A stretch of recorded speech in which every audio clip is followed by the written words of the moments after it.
Varicose veins కి సరైన చికిత్స కోసం సంప్రదించండి ఎవిస్ హాస్పిటల్. నమస్తే, వెల్కమ్ టు సుమన్ టీవీ. ప్రస్తుతం మనతో పాటు దివ్య విశ్వశక్తి పరివార ప్రచారకులు ఓం స్వరూప్ గురువు గారు ఉన్నారు. వీరితో ఈ రోజు మనం కొన్ని సందేహాల గురించి మాట్లాడుకుందాం. నమస్తే గురుగారు. శుభమస్తు తల్లి. గురుగారు, ఆదివారం రోజు మనకి సూర్య భగవానుడికి ప్రియమైన రోజు, అవును. ఆరాధించితే మంచి జరుగుతుంది అని అంటుంటారు. అయితే ఆ రోజున చాలా మంది నాన్ వెజ్ తింటూ ఉంటారు, అంటే మాంసాహారం తింటూ ఉంటారు కదా. అయితే అలా మాంసాహారం తిన్నప్పుడు సూర్యమండలంలో వినాశనం జరుగుతుంది, అది ఎన్నో అనర్థాలకి దారి తీస్తుంది అని అంటుంటారు. ఇందులో నిజం ఎంత ఉందండి? ఇందులో నిజం లేదు. ఎందుకంటే సూర్య భగవానుడు అని మనమే అంటున్నాం, దేవుడు అని. అవును గురుగారు. మరి పిపీలకాది బ్రహ్మ పర్యంతము వారి యొక్క కృపత నడుస్తూ ఉంటుంది. ఆయన కృప చేయకపోతే ఏవీ కాదు. అవును గురుగారు. ఆదివారం అనేటువంటిది కొంతమందికి Sunday mood, rest day, best day, ఏదో తింటారు పాపం వాళ్ళని కాదనకూడదు, వాళ్ళ ఇష్టం. మనస్ఫూర్తిగా మనస్సు వేరు, ఆత్మ వేరు, ఈ సంతోషపడ్డాలు వేరు, రుచులు వేరు. అవును గురుగారు. ఆ రుచి కోసమే తింటాం కదా ఏదైనా, అవును. అది వాళ్ళ ఇష్టం. అని అందుకని వాళ్ళు కూడాను పడిగడుపున పూజ చేసిన తర్వాత అప్పుడు ఈ తినే కార్యక్రమాలు పెట్టుకుంటారు. కొంతమంది ఎగ్ కూడా టచ్ చేయరు, అవును గురుగారు. దేవుడి గుళ్ళు నీచు అనేటువంటిది పెట్టుకోరు. అవును. అది వాళ్ళ అభిప్రాయం, అది తప్పు లేదు, మంచిదే. భగవంతుడిని ధ్యానం చేసిన తర్వాత ఇంట్లోకి వచ్చి ఇంకా వాళ్ళు ఏదో అందరూ కూర్చుని సమిష్టి ఫ్యామిలీగా తినడం వండుకో తప్పు లేదు. ఎవరైనా వస్తే గెస్ట్లు కూడా పెట్టచ్చు, అందులో సత్యం లేదు. మాంసాహారం అనేటువంటిది మరి ఇప్పుడు కొత్తగా తీసుకునేది ఏమీ లేదు. అది ఎప్పటి నుంచో మరి ఎన్నో యుగాల నుంచి కూడా ఇష్టం ఉన్న వాళ్ళు తినొచ్చు ఎప్పుడైనా. ఏదో నాగరికతగా మారి ఇప్పుడు కొంచెం హెల్త్ కాన్షియస్ పెరిగి వెజిటేరియన్ అనేటువంటిది, గ్రీన్ ఫుడ్ ఐటమ్స్ ఇప్పుడు ఆర్గానిక్ అని తింటున్నారు, వేగన్ అని. అది దాంట్లో డిసీజెస్ వస్తాయని సైంటిఫిక్ గా కొంత నాలెడ్జ్ గా చెప్తున్నారు. అది ఇది లైఫ్ ఉంది, అదేమో లైఫ్ లేనిది తింటున్నాం. లైఫ్ లేదు అంటే సంహరించిన తర్వాత కదా స్వీకరిస్తున్నాం. వాళ్ళ ఇష్టం, తప్పేం లేదు. అప్పుడు అందరూ తింటున్నారు, తినేవాళ్ళు కూడా ఏమీ మొహమాట పడక్కర్లేదు. అలవాట్లు మార్చుకుంటే కొంచెం హెల్దీగా బాగుంటుంది. మాంసం తినడం తప్పు అనేటువంటిది లేదు. మీకు తప్పు అనిపిస్తే మానేయచ్చు. దానివల్ల కూడా వచ్చే రిజల్ట్స్, మాంసాహారాలు తినడం వల్ల హెల్త్కి ఏమన్నా ఎఫెక్ట్గా ఉంటే అప్పుడు డాక్టర్ గారే చెప్తారు, నాన్న నువ్వు ఇది ఎక్కువ తినడం వల్ల ఇలా అయింది, అది మానే, ఇది మానే, ఇది తిను. ఎఫెక్ట్, బాడీకి ఎఫెక్ట్ లేనివి మనం మన దైవ కృపతో డాక్టర్ రూపంలో మనకు చెప్తారు, ఫాలో అవుతున్నాం. అందుకని మాంసం అనేటువంటి నిర్దిష్టంగా మనం పాయింట్అవుట్ చేసి తినకూడదు అనడానికి ఏమీ లేదు, మనకి రైట్స్ లేవు. పూజ చేసుకున్న తర్వాత చక్కగా తింటారు. బిఫోర్ దట్ పూజ అంటేనే ఏమి తినకుండా చేసేదే పూజ. తిన్న తర్వాత టిఫిన్ చేశాక, కాఫీ తాగాక చేయకూడదు. అంటే పొద్దున పూట అయిపోతాయి కాబట్టి, అప్పటికల్లా అన్ని అయిపోతాయి కాబట్టి సూర్యోపాసన కూడా చెయ్యొచ్చు.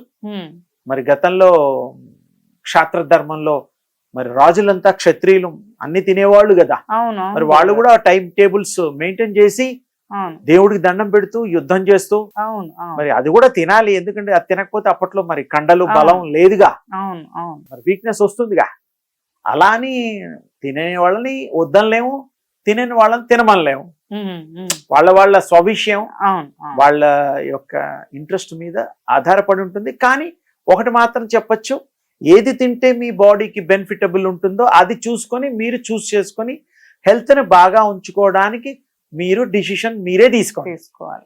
తర్వాత సూర్యుడు ఆయన సర్వ సంరక్షకుడు, జగత్తుకి తండ్రి లాంటి వాడు.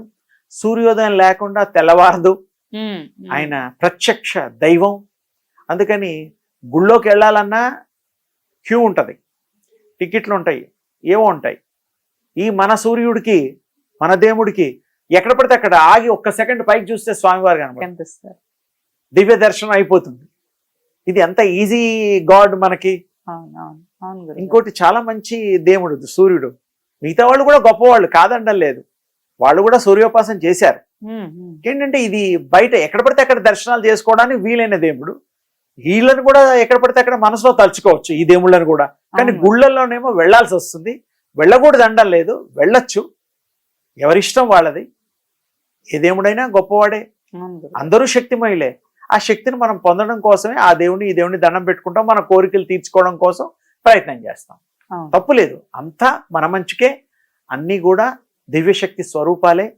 ఆ దివ్యశక్తిని మనం పొందుదాం, మనం కూడా దివ్యత్వాన్ని పొంది దివ్యంగా బతుకుదాం, దివ్యంగా అన్ని అనుభవిద్దాం. సూర్యోపాసన చాలా గొప్పది. ఉదయం పూట మనం ఆ ప్రాక్టీసెస్ చేస్తే దాంట్లో సూర్యోపాసనలో మంత్రాలు కూడా బీజాక్షరాలు కూడా ఉంటాయి. నార్మల్ గా చేసుకునే వాళ్ళు సూర్యోపాసన ఎలా చేయొచ్చు అంటారు? అంటే చాలా మందికి అవన్నీ తెలిసి ఉండవు కదా. అన్ని తెలిసిన వాళ్ళేమో పద్ధతిగా చేసుకోండి, ఆదిత్య హృదయం అలాంటివన్నీ చదువుకోవచ్చు. చదువుకోవచ్చు. ఆ సూర్య భగవానుణ్ణి మన కళ్ళల్లో హృదయంలో చూస్తూ జ్ఞప్తి చేసుకుంటూ ఆ దివ్య శక్తిని సందర్శిస్తూ దర్శిస్తూ ప్రాక్టీసెస్ గనక చేస్తే మీ బాడీలో ఆ కిరణాలు ప్రసరించి ఈ బాడీ అంతా ఆ దివ్య తేజో కిరణాల మయమైపోయి మీరు కూడా దివ్యత్వాన్ని పొందడానికి అవకాశం ఉంటుంది. ఆ సూర్యుడి యొక్క కృప చాలా చక్కగా అజేయంగా మీకు కలుగుతుంది. ఆ సూర్యుడు కరుణా కటాక్షాలు ఎల్లవేళలా సర్వకాల సర్వావస్థలందు మీకు ఒక తండ్రిలాగా ఆ యొక్క ఎనర్జీని ఇవ్వడానికి వారు సిద్ధంగా ఉన్నారు. తీసుకోవడానికి మీరు సిద్ధమా? మీరు కనుక్కోండి. ఆయన ఇవ్వడానికి ఎప్పుడు ఆయన వైపున ఎక్కడ లోపం లేదు. మనమే మరి ప్రాక్టీస్ చేసి అది చేస్తే మనకి పొందుతాం. ఆ పొందిన తర్వాత మీరు ఎనర్జీ హెల్త్ బాగుంటుంది, డిసీజెస్ కి రెసిస్టెంట్ పెరుగుతుంది. ఆ రెసిస్టెన్స్ పెరగడమే మంచిది కదా. వచ్చిన తర్వాత అవి ఇవి తినడం, పళ్ళు తినడం, అవి ఇవి రోజు పళ్ళు తినొచ్చు, తప్పు లేదు. రోజు ఒక పద్ధతిగా ఉండొచ్చు, తప్పు లేదు. Systematic life is always best. సూర్యోపాసన చాలా గొప్పది. ఆ సూర్యుడు సూర్యుడు లేకుండా మొక్కలు కూడా వికసించవు. సూర్య కిరణాలు లేకుండా ఏ జీవి కూడా ఈ యొక్క భూమి మీద మనుగడ లేదు, బ్రతకజాలదు. రాత్రిపూట ఔషధులు కూడా చంద్రుడు మీద ఆ సూర్య కిరణాలు పడి, ఆ సూర్య కిరణాల వీటి పడిన తర్వాత చంద్ర కిరణాలతో ఈ యొక్క ఔషధులు, ఆయుర్వేదంలో చంద్రుడు చాలా గొప్పవాడు. ఆ ఔషధులన్నీ తయారై ఆయుర్వేదంలో మందుల రూపంలో మన ఆరోగ్యాన్ని కూడా ఆ యొక్క ధనవంతరి స్వామి ఇస్తూ ఉంటాడు. అందుకని యోగా గురించి అంటున్నాం కదా, అయితే ఈ యోగాసనంలో మనకి సూర్య నమస్కారం ఉన్నాయి. సో సూర్యోపాసనకి మనం ఆ సూర్య నమస్కారం చేసుకున్నా సరిపోతుందంట. సూర్య నమస్కారాలు హెల్త్, ఇవి లూజనింగ్ ఎక్సర్సైజ్ లాగా. అంటే ఈ ఆసనంలో ఇట్లా, ఇంకోటి హలాసనం అని, పద్మాసనం అని, వజ్రాసనం ఇవన్నీ ఉంటాయి. అవన్నీ కొంచెం బాడీకి రక్త ప్రసరణకి వాటికి కొంతమంది వాడతారు. పతంజలి యోగ సూత్రాల్లో ఉంది, లేదంటే లేదు. అది ఒక భాగము. ఈ ఆత్మజ్ఞానానికి అది ఇంకొక దారి. దానికి ఆసనాలతో పని లేదు. వేస్తే మహా అంటే పద్మాసనం వజ్రాసనం పని ఉంటుంది. శవాసనంలో కూడా చెయ్యొచ్చు. ఇది ధార్మికానికి సంబంధం లేదంటారు. చక్కగా మీరు ఈ చెప్పిన 3 ఆసనాలు, శవాసనము, పద్మాసనము, వజ్రాసనంలో కూడా మనం అంతెందుకమ్మా, మన ముస్లిం సోదరులు మరి వారు వజ్రాసనంలోనే కూర్చొని నమాజ్ చేస్తారు. అంటే అది ఒక ఆసనమే. అవును గురు, తప్పులేదు దాంట్లో. ఎవరికైనా ఆరోగ్యాన్ని ఇచ్చేటువంటిది. అంటే వజ్రాసనంలో ఇలా కాళ్ళు వెనక్కి ముడుచుకొని కూర్చోడం వల్ల కింద ఆ ప్రసరణ తగ్గి పై భాగాలకి ఆ యొక్క బ్లడ్ ఫ్లో సర్క్యులేషన్ ఎక్కువ అవుతుంది. కాబట్టి మైండ్, హార్ట్ ఇవన్నీ కూడా చక్కగా పనిచేస్తాయని మనకు అనుభవంలో చెప్పిన సైంటిఫిక్ మెథడ్ అది. వజ్రంతో పోలుస్తున్నారు. అంత ఆరోగ్యం కూడా వస్తుంది. తప్పకుండా మనకి కన్వీనియంట్ గా ఏవి బాగుంటే అవి చెయ్యొచ్చు, తప్పులేదు. ఎవరు ఆసనాలు వేసినా, ఎవరు ఉపాసనలు చేసినా మన మంచికే, మన అభివృద్ధికే, మనం మంచి పొందడానికి, సాధించడానికి, జీవన విధానాన్ని మనం అమలు పరుచుకోవడానికి మాత్రమే. అందుకని చెయ్యండి, ఎవరికి వీలైతే వాళ్ళు చేయండి, తప్పులేదు. అలాగే అమ్మా, ధన్యవాదాలు. శుభం తల్లి.